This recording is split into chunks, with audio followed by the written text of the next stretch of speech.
Today we are going to discuss the art movements. Let us start with a quote from Vincent van Gogh. Art is to console those who are broken by life. Try to reflect on this quote. When you are heartbroken, isn't it nakikinig tayo sa music? Kapag hindi maganda ang mood natin, sometimes gumagawa tayo ng poem. When we feel bored, we watch television. O hindi nga ba, art lahat ng yon? At yun, yung parang nagko-console sa atin kapag hindi maganda ang araw natin. There is a difference between a period and a movement. Art movements and art periods represent the art of a group of artists over a specific period of time. The difference between a period and a movement has to do with duration and intention. So ano nga ba ang difference ng art movement at ng art period? Now, an art movement is launched intentionally by a small group of artists who want to promote or provoke change. A movement naman is usually associated with an art style and often an ideology. Like the women's movement or the civil rights movement, an art movement may push for a new perspective on specific issues. Example, members of the movement may oppose war or a particular political system.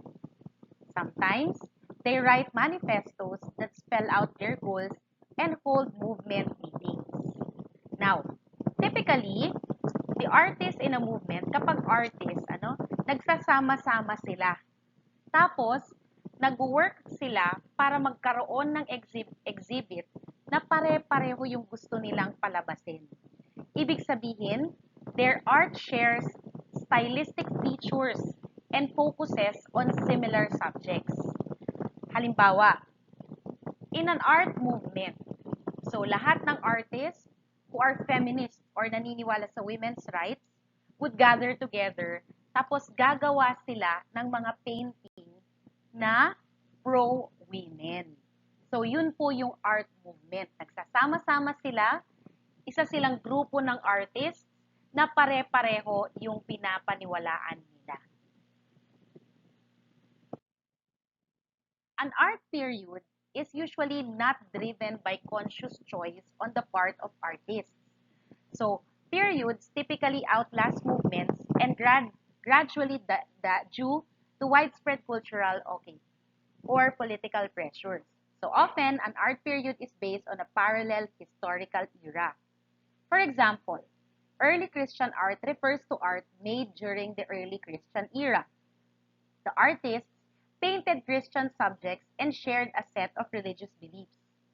But they didn't write manifestos or hold meetings in which they discuss ideology and stylistic guidelines. Kumbaga, yung art period is a period, like a time. For example, from 1650s to 1890s, no? Yun yung period ng mga Espanyol dito sa Pilipinas. That is a period. So, ganun din po sa art period. Like, anong klase ng artist ang lumabas noong 1950 hanggang 2000? Ano namang period ang tawag doon sa mga art na lumabas noong 2000 hanggang sa present? Yun po ang tinatawag na art period. Now, when the trend towards movements kick in, periods pretty much got pushed out of the picture, no? Kasi mas may dating ang movement. Kasi itong mga movement, meron silang common goal, meron silang ipinaglalaban. Since the 19th century, the direction of the art is no longer dictated by the church or state, but by the artists themselves. So you remember what I told you before, ano? Before the 19th century, ang nagpapalakad ng art in the world is actually the church or the state. Kaya nga karamihan ng mga art, nung mga time na ito ay religious o di kaya about the country or the state. So ayan. But in 19th in the 19th century, 1800s ito ha. Kumbaga, mas naging kilala na ang mga iba't ibang movements. The first movement that I'm going to talk about is realism. Okay, so this is the movement, realism. Pero ang time period nito is 1840s to 1880s. So dito naman, realists reasserted the integrity of the physical world by stripping it of what they viewed as romantic dreaminess or fuzziness. They painted life with a rugged honesty, or at least they claimed to. So eto po yung mga katotohanan, katotohanan noong 1840s to 1880s. Kumbaga hindi ito yung mga pinapalabas nila sa pelikula na ang ganda-ganda, no? Although wala pang mga film during this time. Pero realism actually aims to show the reality of life, yung totoong nangyayari. Okay? Hindi siya sugar-coated, hindi siya not sugar-coated, hindi siya pinaganda, kung hindi ito talaga yung katotohanan. The Pre-Raphaelite Brotherhood. Okay, this was during the 1848 to 1890s, and the Arts and Crafts movement, which was in 1850s to 1930s. So, ayan. So, just to clarify again, the Pre-Raphaelite Brotherhood was the movement, and Arts and Crafts was the movement. 1848 to 1890s was the period. Ganon din yung 1850s to 1930s. So during the mid-19th century, the Pre-Raphaelite Brotherhood in England created an art designed to counter the negative effects of the Industrial Revolution. Dirty cities, poverty, and so on. Kasi during the Industrial Revolution talaga, napakadaming mahihirap. Okay? They rejected the materialistic society fed by the Industrial Revolution and backpedaled to the mysticism of the Middle Ages, often depicting Arthurian romances and other medieval legends in their paintings and stained glass windows. Okay, so ito po yung the Pre-Raphaelite movement. Okay, so this is actually the painting Ophelia, which was painted in 1850s. This was Arts and Crafts movement. Now, this movement was founded by William Morris, so he was one of the Pre-Raphaelites. He preferred hands-on medieval workshop to the sweatshops of capitalism.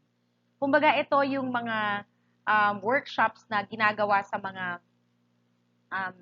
na ginagawa na parang arts and crafts lang. Okay? And they also favored handmade furniture and decorative arts produced in small workshops and artist colonies. Now, let's go back to the painting. So this is Ophelia by John Everett Millais. So this painting surrounds Ophelia with a highly detailed natural environment with foliage that took at least as long to paint as the time the artist spent on creating the extremely lifelike representation of Ophelia herself. Okay, so this is Ophelia. Now, this can be contrasted with the emphasis placed by conventional artists on the importance of the figure at the expense of the natural background or setting. So, the model for this painting was none other than Elizabeth Sidal. Okay? Siya po ang wife ni Dante Rossetti. Sino ba si Dante Rossetti, no? So, kung makikita nyo dyan, nakahiga. Okay? So, this is actually ano na naman yung tawag dito? Yung parang, this is an ilog, semi-ilog ko. Pero mas maliit sa ilog. Okay? Sino si Dante Rossetti? Does anyone know who he is? Okay, baka may mga nabasa na kayong mga poem niya. Okay? Dante Rossetti was actually an English poet, illustrator, painter, no? He was one of the founders actually of the Pre-Raphaelite movement, okay? His work actually influenced European symbolism. So ayan po So kumbaga yung mga poetry niya, they were influenced by John Keats and William Blake. Pero ano ba yung nangyari dito kay Elizabeth Sidal? Okay, siya yung wife ni Dante Rossetti. She posed as the subject in many paintings created by members of the Brotherhood, such as Millais and Hunt. So an artist and poet in her own right, so Sidal was a drug addict. So yan, yung girl dyan was a drug addict. who tragically died from opioid overdose at the tender age of 32. Okay? A fate that eerily resembled the untimely death of Ophelia in Hamlet. So, ayan po. Now, okay, next is Impressionism. So, the Impressionists painted slices of everyday light in natural light, people on a picnic, a walk on the park, an outdoor summer dance. But Impressionist art doesn't freeze life the way a classical painting does. Instead, by capturing the subtle changes of atmosphere and shifting light, Impressionist paintings convey the fleeting quality of life. So ito naman ang kanyang focus is really on the lighting.